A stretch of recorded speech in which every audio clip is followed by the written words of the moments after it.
Monsieur le Président, Monsieur le Ministre, Madame la Ministre, Messieurs les rapporteurs. Depuis quelques années, notre pays fait face à une montée des paroles, des actes racistes et antisémites. Un climat de haine et de rejet qui impacte directement notre vivre ensemble. Entre octobre 2023 et mars 2024, France Université a recensé 67 actes antisémites, soit 2 fois plus que durant l'année universitaire 2022-2023. D'autant plus que les échanges avec les étudiants et étudiantes juifs nous montrent que la libération de la parole est difficile sur le sujet. Manifestations d'hostilité matérielle, tags, messages insultants sur des conversations en ligne, exclusion de groupes de sociabilité. Le climat d'antisémitisme se présente sous diverses formes qui s'avèrent particulièrement complexes à quantifier. D'autant plus que face à ces actes et au sentiment d'impuissance face à des recours disciplinaires longs et laborieux, de nombreux étudiants juifs renoncent. Renoncent à dénoncer, renoncent à étudier dans certaines universités. L'enseignement supérieur n'est pas extérieur à la société. Et donc, de fait, les universités ne sont pas épargnées par cette résurgence des violences racistes et antisémites qui doit toutes et toutes nous alerter. L'université, lieu d'apprentissage et d'ouverture, ne saurait devenir un espace de peur et d'exclusion.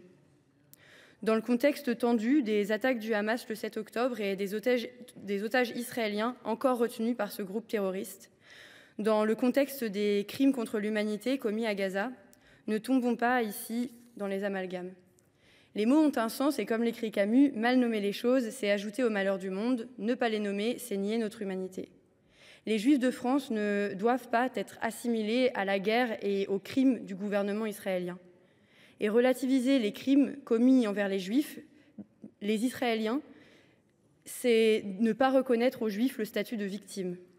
Se battre pour un État palestinien, en reconnaissant le droit à la sécurité et à la souveraineté d'Israël dans le cadre des résolutions adoptées par l'ONU, ce n'est pas être antisémite. Lutter contre ces amalgames, c'est lutter contre la montée de l'antisémitisme et du racisme. Le groupe écologiste Solidarité et Territoires soutient l'ensemble des mesures de cette proposition de loi qui vise à renforcer les outils de prévention, de détection et de sanction des actes antisémites et racistes dans l'enseignement supérieur. Nous nous satisfaisons de la suppression en commission de la mesure conférant aux présidentes et présidents d'université un droit d'accès aux messageries privées. L'accès aux données privées doit demeurer une prérogative de l'enquête judiciaire. Toutefois, nous restons attentifs à ce que ce texte affronte bien l'ensemble des formes d'antisémitisme, de racisme et de discrimination qui ne doivent pas être abordées de manière séparée, mais bien conjointe pour les combattre efficacement. Dans un objectif de clarté, de transparence et de cohérence avec le contenu du dispositif, nous souhaitons modifier l'intitulé de la proposition en y ajoutant la référence au racisme comme présente dans le reste du texte. Nous pensons également que le texte ne couvre pas suffisamment la problématique de l'accès aux droits des étudiantes et étudiants.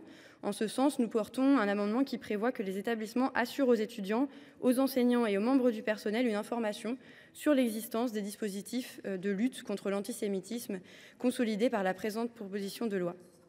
Enfin, et je terminerai par là, je remercie les rapporteurs pour leur travail et leur écoute sur ce texte.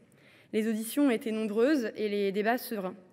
Continuons sur cette lancée en hémicycle, en n'obstruant pas ce débat par des sous-entendus ou des discours hostiles envers le monde universitaire, ses directions ou ses personnels, ou même envers directement les étudiantes et étudiants engagés sur les campus. Je ne reviendrai donc pas sur le triste spectacle que notre commission a offert au cours de l'audition des responsables d'université lors de la mission d'information. Le Sénat doit rappeler son attachement à la liberté académique des universités et à l'article L. 811-1 qui indique que les étudiantes et étudiants disposent de la liberté d'information et d'expression à l'égard des problèmes politiques, économiques, sociaux et culturels. Vous l'aurez compris, le groupe écologiste Solidarité et Territoires votera cette proposition de loi.